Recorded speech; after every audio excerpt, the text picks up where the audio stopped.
Today I'm going to walk you through how to add the next of kin to your Cowrywise account. Now you are using the mobile version, so if you downloaded the app, want to add the next of kin.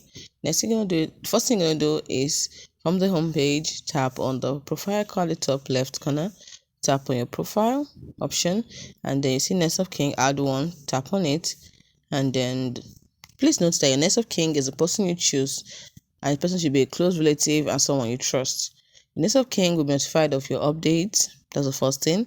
And your next of kin may be contacted during emergencies or if your account is inactive for 12 consecutive months, which means after a year of inactivity on your account, your next of kin will be told. And your next of kin cannot access your funds. So you can select from your contact your next of kin, or you can add manually. Let's say I want to add manually. Tap on add manually. You put in your next of kin first name, last name, phone number, and email, and tap on continue. And from there, follow the on-screen prompts. Hope you found this video helpful.